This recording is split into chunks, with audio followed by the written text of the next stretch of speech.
You walk it, just walk it. Just walk it like that, see? Chop it out. And you work your way up to the edge. Do like that. And then when you're doing the curves, you go round to the grain. You've got to stop there. You've got to work with the grain, stop there. And on the outside, you turn the chisel upside down, and you go that way.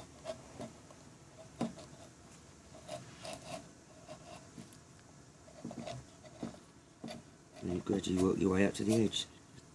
Simple as that, basically. Need more light, but that's alright. Not looking for super detail right now. You just pop it out like that. And work your way.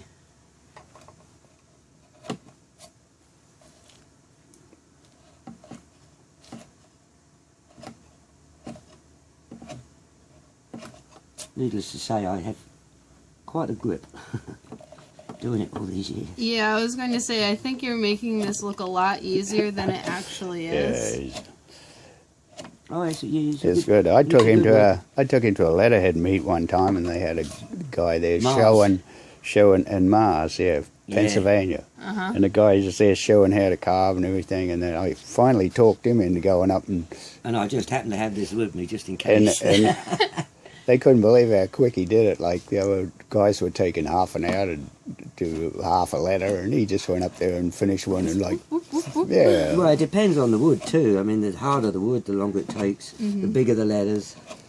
This teak's pretty kindly. It's got nice straight grain. So, yeah.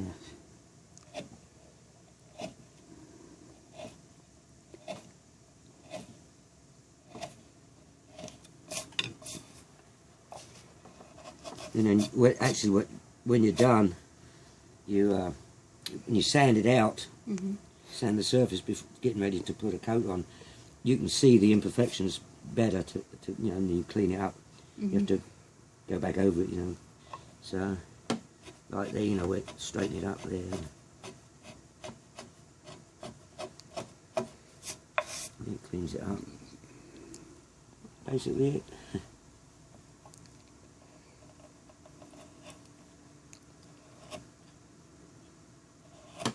And so how did you get into doing this? During my apprenticeship. During your apprenticeship? As a cabinet maker. Ah. I showed interest in it, so I got to pick it up, carving cigar boxes for admirals and things like that. It's sort of pretty much self-taught though, isn't it? I didn't have people to show me, you just sort of develop your own system. Of course the chisel has to be super sharp. And teak is hard on steel. Teak's not a hard wood. It has grows in sandy soil, so it's got silica in the grain. It's the silica in the grain that takes the edge off the steel. And when I'm carving mahogany, my hands turn black. The copper in the mahogany, from where it grows, reacts to the steel in the chisel, and it turns your skin black. It goes away after a while. Yeah. Sort of weird. But anyways, basically it. And so, I'm guessing this isn't something that would be traditionally taught in a sign shop. This would be something you would learn through cabinetry, furniture making, an stuff extra like skill. Well, working with wood to start with, yeah. So, there's sign guys that carve, Oh, yeah. I can carve a little bit, but he's so much better than me. I don't even bother. I just get him to do it all because he's so much quicker and so much better.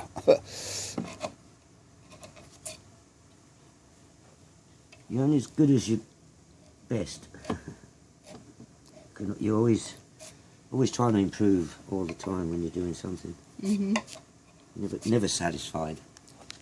No. He knows. Yeah, you've always got to try to figure you can always learn something else new that you didn't know. Yeah. That's the important thing, I think. Yeah. You can see how you can see it better now how imperfect it is, but once you start straightening it up.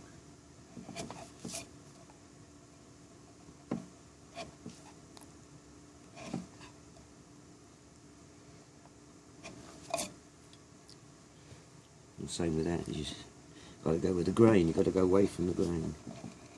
So go that way, and then... Oh, so you're digging the middle out first, so it's got somewhere for the wood to go when you do the outside, okay. Yeah, that's what you're doing. Well, on big ladders, you have to chop down the middle. Yeah. You have to... When you get big ladders, you're taking a lot of wood out. So that's all guesswork, getting it to end up in the middle. But it's not, you see, it's pretty fair. But it's hand carved and it's not perfect, and that's what attracts the eye. I mean, the eye always goes to irregular rather than regular shapes. You know, so.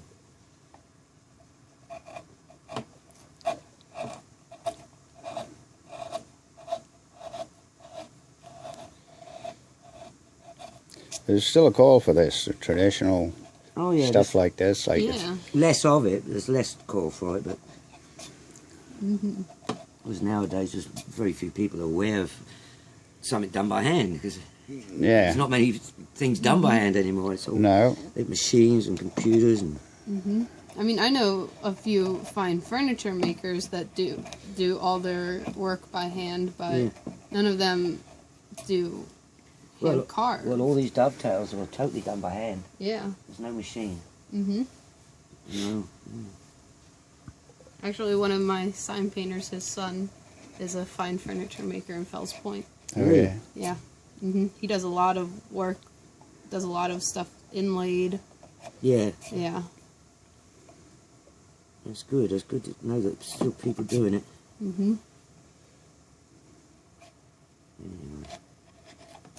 Anyway. It's just basically